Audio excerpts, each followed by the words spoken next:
அடிக்க பாய்ந்தது போல எந்திரிச்சு ஊன்னு கத்துறாரு, நீ மைக் வச்சிருந்தா பெரிய ஆளா அப்படிலாம் கேட்குறாரு. அப்போ மாற்று கருத்தை உரையாடுவதற்காகத்தான் ஜனநாயகமே கண்டுபிடிக்கப்பட்டது. மாற்று கருத்து பேசவே கூடாதுன்னா மன்னராட்சியிலே நம்ம இருந்திருக்கலாம். மாற்று கருத்துக்காக தான் ஜனநாயகம். ஒரு மாற்று கருத்தை அவரால் தாக்கு பிடிக்க முடியல, எதிர்கருத்துக்கு அவரால் கோவப்படாமல் இருக்க முடியல, நிதானமாக பதில் சொல்ல தெரியல. தலைமை பண்பு சம்பந்தப்பட்டது.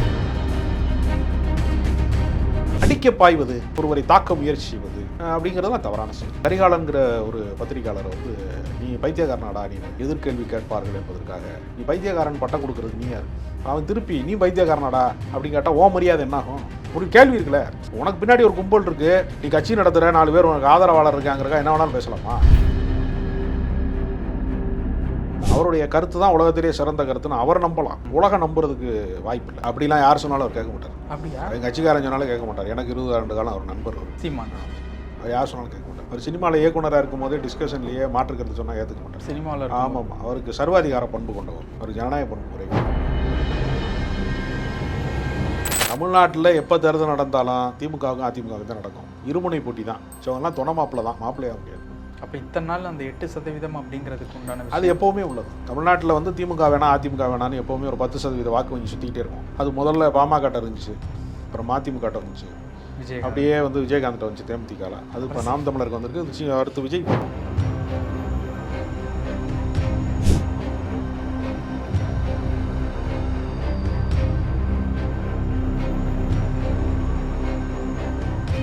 ரேலோ நேயர்களுக்கு வணக்கம். இன்று நம்மளுடைய நேர்காணலுக்கு அரசியல் விமர்சகரான திரு ராஜகம்பீரன் அவர்கள் நினைச்சிருக்காங்க. சார் வணக்கம். வணக்கம் சார். நேற்று பாண்டிச்சேரியில் நடந்த ஒரு செய்தியாளர் சந்திப்பில் சீமான் அவர்கள் செய்தியாளர் ரொம்ப கடுமையாக வார்த்தைகளால் பேசினது சற்றும் பேசும் பொருளாக மாறி இருக்கு. நீ இனிமேல் என்னோட செய்தியாளர் சந்திப்புக்கு வராத, உனக்கு என்ன மரியாதை அப்படிங்கிற மாதிரியான சில வார்த்தைகள் பயன்படுத்தி பேசினது அந்த செய்தியாளர் சந்திப்பே சற்று பரபரப்பான ஒரு செய்தியாளர் சந்திப்பாக மாற்றினுச்சு. ஃபஸ்ட்டு இந்த ஒரு விஷயத்தை எப்படி பார்க்குறீங்க? சீமான் அவர்கள் நவீன அறிவியல் கட்டமைப்புக்கு எதிராக தொடர்ந்து பேசுகிறார். மெட்ரோ ரயில்லாம் எதுக்கு வரணும், தூண் அமைக்கிறோங்கிற பேரில் குழியை தோண்டி போடுறீங்க அப்படின்னு கேட்குறார்.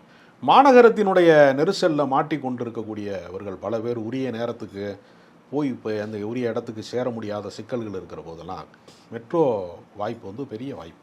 ஒரு மாநகரத்தில் ஒரு ரொம்ப நெடுந்தூரமாக இருக்கிற, இப்போ உதாரணத்துக்கு நீங்கள் வண்ணாரப்பேட்டை மாதிரி ஒரு இடத்துக்கு, திருவொற்றியூர் மாதிரி ஒரு இடத்துக்கு நீங்கள் ஒரு பேருந்துலையோ ஒரு 2 வீலர்லையோ போகும்போது ஏற்படக்கூடிய டயர்னஸ்ஸு, சிக்னலு, பல நிறுத்தங்கள், போக்குவரத்து இடையூறு, எவ்வளோ இடையூறுகள் இருக்குது. நீங்கள் ஒரு மெட்ரோவில் ஏறினீங்கன்னா ஒரு அரை மணி நேரத்தில் உரிய இடத்துக்கு நீங்கள் எந்தமே தூசிப்படாமல் பத்திரமா போய் சேரலாம். இது ஒரு நவீன அறிவியலுடைய கண்டுபிடிப்பு. இது ஒரு மாநகரத்தில் நெரிசலை தவிர்ப்பதற்காக பல பேர் கார் வச்சுருக்கிறவங்க கூட மெட்ரோவில் போட்டு போய் ஏறி போகலாம். போக்குவரத்து நெரிசலுடைய துன்பம். இந்த நவீன மாற்றங்களுக்கெல்லாம் அப்டேட் ஆகணும். நம்ம வேறு வழி இல்லை. சும்மா சொல்லலாம், நான் ஆடு மாடு மேய்க்க போகிறேன் அப்படி சொல்லலாம். சொல்கிற சீமான ஆடு மாடு மேய்க்கலை. அவர் வெளிநாட்டு ஷூ தான் போட்டிருக்காரு, வெளிநாட்டு காரில் தான் போகிறாரு, சொகுசு பங்களாவில் தான் இருக்கிறாரு. அவர் ஒன்றும் நவீன வாழ்க்கை இல்லாமல், எனக்கு தெரிஞ்சு நம்மாழ்வார் அவர்களோட போய் நான் சந்தித்திருக்கிறேன். அவருடைய குட்டியில் எந்த மின்விசிறி கூட இருக்காது. இயற்கை வாழ்க்கைக்காக அவர் தன்னை அர்ப்பணித்திருக்கிறார். அந்த காத்துகள் தான். ஆமாம், மின்விசிறி கிடையாது, எந்த நவீன வசதியும் கிடையாது. ஒரு காரில் நம்ம பயணம் பண்ணால் கூட சுற்றுச்சூழல் பாதிப்பு இருக்குது. டீசல் அதில் பெட்ரோல் எரிக்கப்படுவதன் மூலமாக, புகையின் மூலமாக காற்று மாசுபடுது. நம்ம ஒரு ஏசியில் இருந்தால் கூட இயற்கை மாசு அதில் இருக்குது, இல்லைன்னு யாருமே சொல்ல முடியாது. ஓசோன் மண்டலத்தில் ஓட்ட விழுதுன்னு கூட சொல்லுவாங்க அறிவியலாளர்கள். அப்போ இப்போ நீங்கள் ஒரு நாற்காலியில் உட்காந்துருக்கீங்கன்னா ஒரு மரத்தை நீங்கள் வெட்டாமல் செதுக்காமல் நீங்கள் ஒரு நாற்காலி செய்யவே முடியாது. நீங்கள் பேப்பரில் குறிப்பெடுக்கிறீங்க, அது மரத்தாள்கள் தான் உருவாயிருக்கு. இந்த பேப்பரை மாறி இருக்கு, மரக்கூழில் இருந்தால் தாள்கள் தயாரிக்கப்படுகிறது. இதெல்லாம் எல்லாருக்குமே தெரியும். அப்போ இந்த நவீன மாற்றத்தினுடைய தன்மைகளை உணராமல் இயற்கையை பாதுகாக்கிறேன்னு சொல்கிறது நல்ல கோட்பாடு தான். ஆனால் நடைமுறை வாழ்வியலுக்கு அது எவ்வளோ தூரம் உதவும், எவ்வளோ தூரத்துக்கு நம்ம வாழ்க்கைக்குள்ளே வரும் அப்படின்னு ஒரு ப்ராக்டிக்கல் சென்ஸ் ஒன்று இருக்குது. அது இல்லாமல் மெட்ரோ வைக்கக்கூடாது, தூணை வைக்கக்கூடாது, குழியை தோண்டி போட்டு போகிற, இங்கே தண்ணி மழை பெஞ்சால் தண்ணி விழுகுது, நான் எப்படி குழியிலேருந்து குதித்து மெட்ரோக்குள்ளே போய் குடியிருப்பேனா அப்படின்னு அவர் எமோஷனலாக பேசுகிறார். நேற்று பேசுனது எதிர்கேள்வி, அதான் நேற்று பேசுனது. எதிர்கேள்வி கேட்டவனா அடிக்க பாய்ந்தது போல எந்திரிச்சு ஊன்னு கத்துறாரு, நீ மைக் வச்சுருந்தா பெரிய ஆளா அப்படிலாம் கேட்குறாரு. அப்போ மாற்று கருத்தை உரையாடுவதற்காகத்தான் ஜனநாயகமே கண்டுபிடிக்கப்பட்டது. மாற்று கருத்து பேசவே கூடாதுன்னா மன்னராட்சியிலே நம்ம இருந்திருக்கலாம். மாற்று கருத்துக்காக தான் ஜனநாயகம். ஒரு மாற்று கருத்தை அவரால் தாக்கு பிடிக்க முடியல, எதிர்க்கருத்துக்கு ஒரு ஆளை வந்து கோவப்படாமல் இருக்க முடியல, நிதானமாக பதில் சொல்ல தெரியல. தலைமை பண்பு சம்மந்தப்பட்ட தகராறு. தலைமை பண்புங்கிறது நீங்கள் பதிலளிக்கணும். பதில் தெரிலன்னா அது வேற, அந்த கேள்வியை கடந்து கூட போகலாம். அடிக்க பாய்வது, ஒருவரை தாக்க முயற்சி செய்வது அப்படிங்கிறதுலாம் தவறான செயல். செய்தியாளர்களை ஏற்கனவே அப்படி பண்ணியிருக்காரு அவர். கரிகாலன்கிற ஒரு பத்திரிகையாளரை வந்து நீ பைத்தியக்காரனாடா, நீனு ஏன் ப்ரெஸ் மீட்டிங் வராது, எதுக்கு வராதடான்னு சொல்லி பெயர் குறிப்பிட்டு திட்டியிருக்காரு. அப்படிலாம் ஒருத்தனை சொல்லக்கூடாது. தமிழ்நாடு முழுக்க வந்து ஒருத்தனை வந்து ஒரு அறம் சார்ந்த பத்திரிகையாளர்களை எதிர்கேள்வி கேட்பார்கள் என்பதற்காக நீ பைத்தியக்காரன் பட்டம் கொடுக்கறதுக்கு நீ யார்? அவன் திருப்பி நீ பைத்தியக்காரனாடா அப்படின்னு கேட்டால் ஓ மரியாதை என்னாகும்? ஒரு கேள்வி இருக்குல்ல, உனக்கு பின்னாடி ஒரு கும்பல் இருக்குது, நீ கட்சி நடத்துகிற 4 பேர் உனக்கு ஆதரவாளர் இருக்காங்கிறக்கா என்ன வேணாலும் பேசலாமா? இப்போ பத்திரிகைக்காரனுக்கு பின்னாடி யாருமே இல்லை அப்படிங்கிறக்கா என்ன வேணாலும் பேசலாமா? அவன் தனிநபர், நீ இயக்கம் நடத்துகிற, உனக்கு கும்பல் இருக்குது. அதனால் சீமான் பேசியது தவறான முன்னுதாரணம். சீமான் தன்னை திருத்திக் கொள்ளணும், ஜனநாயக பண்புக்கு திரும்பணும். அவருடைய கருத்து தான் உலகத்திலேயே சிறந்த கருத்துன்னு அவர் நம்பலாம், உலகம் நம்புறதுக்கு வாய்ப்பில்லை. அதனால் சீமானுடைய கருத்து தவறான. என்ன கேஸ்கள் போட்டிருக்காங்க சார்? அது ஒரு பத்திரிகையாளர் மன்றத்தில் இருந்து அவங்க வந்து வழக்கு பதிவு செய்கிறாங்க. அதனால் தாக்க முயற்சி செஞ்சது, அடிக்க பாய்ந்ததெல்லாம் வந்து வழக்கு பதிவு செய்கிறாங்க. அது அவருக்கு நீதிமன்ற விசாரணை. ஏன்னா வழக்கு போடலன்னு வச்சுங்க, அவர் அடுத்தடுத்து அதே தான் செய்ய போகிறாரு பல இடங்கள்ல. அது இல்லை, இதுக்கு முன்னாடி செஞ்சிருக்காரு, இப்போயும் செய்கிறாருன்னா இப்போ அடுத்தடுத்து செஞ்சுக்கிட்டு இருக்காரு தானே. அதுக்கு என்ன செய்ய முடியும்? நம்ம நாட்டில் சட்டப்படி தானே ஒருத்தர் விசாரிக்க முடியும். தனிநபர் தாக்குதல்னா அவர் அடிக்க பாஞ்சார்னா மறுபடியும் அவர் அடிக்க பாஞ்சா வன்முறை ஆயிரும்ல. அதனால் வழக்கு பதிவு செஞ்சுருக்காங்க.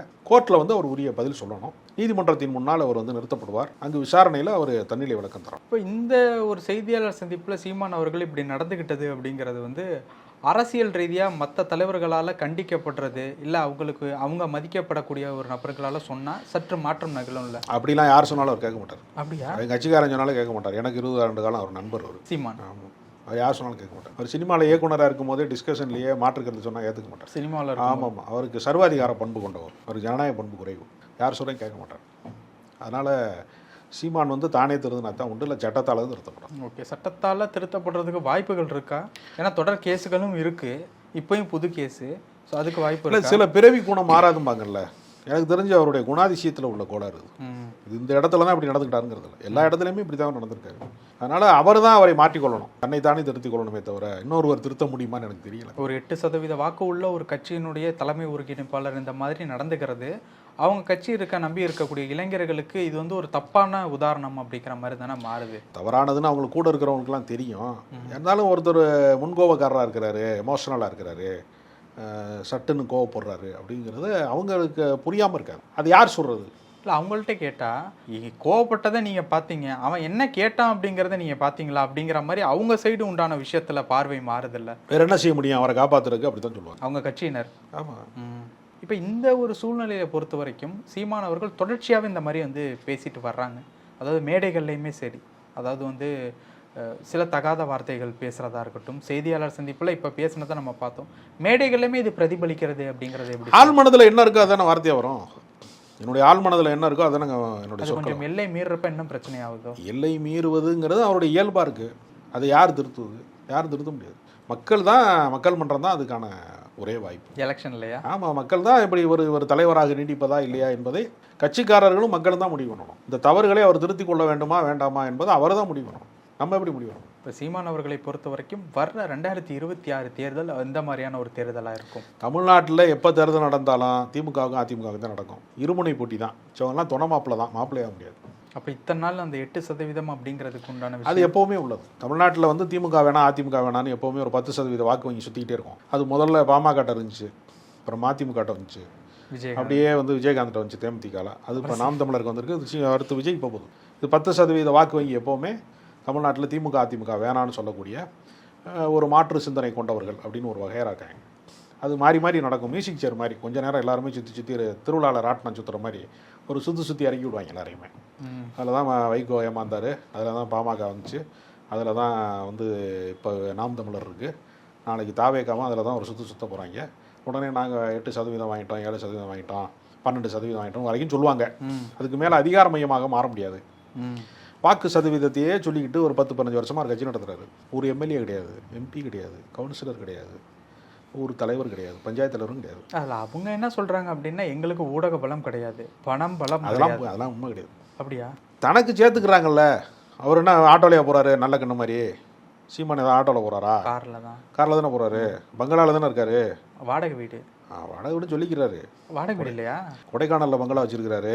அதெல்லாம் அந்த உலகத்துக்கு வந்து அவங்க ஒரு நிறத்தை காட்டுவாங்க. ஏன்னா வாடகை வீடுனா என்ன ஒன்று கொடுத்தனத்தில் இருக்காரு, அவர் பெரிய இண்டிவிஜுவல் பங்களாவில் தான் இருக்கார் ஈஸியாக. அதனால சொகுசு வாழ்க்கையை தான் வாழ்வாங்க.